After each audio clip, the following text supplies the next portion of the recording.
Hello. So നമുക്കിന്ന് stickers ഉണ്ടാക്കിയാൽ ഒരു A4 സൈസ് ഷീറ്റ് എടുക്കുക.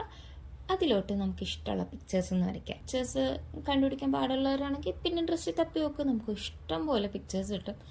അതിൽ നിന്ന് നിങ്ങൾക്ക് ഏതാണോ ഇഷ്ടപ്പെട്ടത് അതൊന്ന് വരച്ചെടുക്കുക, അല്ലെങ്കിൽ ട്രേസ് ചെയ്തെടുക്കുക. എന്നിട്ട് അതൊന്ന് കളർ ചെയ്തിട്ട് അതിൻ്റെ ബോർഡേഴ്സ് കൂടി എന്തെങ്കിലും മാർക്കേഴ്സ് വെച്ച് അതിൽ ബോർഡേഴ്സ് കൂടി ഒന്ന് വരച്ചു കൊടുക്കുക. എന്നിട്ട് അതൊന്ന് കട്ട് ചെയ്തെടുക്കുക. ഞാനിവിടെ ഒരു പ്ലാസ്റ്റിക് ഷീറ്റാണ് എടുത്തിട്ടുള്ളത്. ഇതൊരു പാക്കേജിൻ്റെ കവറാണ്, അതിനൊന്ന് കട്ട് ചെയ്തിട്ടാണ് എടുത്തിരിക്കുന്നത്. ഇവിടെ വീട്ടിലില്ലാത്തതുകൊണ്ടാണ്. നമുക്ക് ഇഷ്ടമുള്ള ഏത് വേണമെങ്കിലും എടുക്കാം. ഇപ്പോൾ പാർച്ച്മെൻറ്റ് പേപ്പർ വേണമെങ്കിൽ യൂസ് ചെയ്യാം, അല്ലെങ്കിൽ സ്റ്റിക്കർ ഷീറ്റ്സ് വാങ്ങാൻ കിട്ടും അത് യൂസ് ചെയ്യാം, അല്ലെങ്കിൽ നെയിൽ സ്ലിപ്പിൻ്റെ ഷീറ്റിലെ അതും യൂസ് ചെയ്യാം. അതിലോട്ട് ഒരു പീസ് സെലോ ടേപ്പ് ഒട്ടിച്ചു കൊടുക്കുക. എന്നിട്ട് നമ്മൾ കട്ട് ചെയ്ത് വെച്ച് നമ്മുടെ സ്റ്റിക്കേഴ്സ് അതിൻ്റെ മുകളിൽ വെച്ച് കൊടുക്കുക.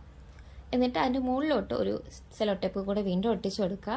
എന്നിട്ട് അതൊന്ന് കട്ട് ചെയ്തെടുക്കുക. കുറച്ചൊന്ന് ബോർഡർ വിട്ടിട്ട് വേണം കേട്ടോ കട്ട് ചെയ്യാനായിട്ട്. അപ്പോൾ ഇത് നമ്മൾ സ്റ്റിക്കർ റെഡി ആയിട്ടുണ്ട്. ഇനി നമുക്കൊന്ന് പീൽ ചെയ്തും കൂടെ ഒട്ടിച്ചു കൊടുക്കാം. പീൽ ചെയ്തപ്പോൾ കുറച്ച് കഷ്ടപ്പെടേണ്ടി വന്നിട്ടുണ്ട്. മേ ബി പ്ലാസ്റ്റിക് ഷീറ്റ് ആയതുകൊണ്ടായിരിക്കും. പിന്നെ ഒട്ടിച്ചു കൊടുക്കുമ്പോൾ കറക്റ്റായിട്ട് ഒട്ടിക്കുക, അല്ലെങ്കിൽ ഇതുപോലെ പൊങ്ങി വരാനൊക്കെ സാധ്യതയുണ്ട്. സോ കറക്റ്റായിട്ടൊന്ന് ഒട്ടിച്ചു കൊടുക്കുക. അപ്പോൾ ഇത്രയേ ഉള്ളൂ. നമുക്ക് ഈസി ആയിട്ട് നമുക്ക് വീട്ടിൽ തന്നെ നമുക്ക് സ്റ്റിക്കേഴ്സ് ഉണ്ടാക്കാം. നമുക്ക് ഇഷ്ടമുള്ള പോലെ സ്റ്റിക്കേഴ്സ് ഉണ്ടാക്കാം, ഇഷ്ടംപോലെ സ്റ്റിക്കേഴ്സ് ഉണ്ടാക്കാം.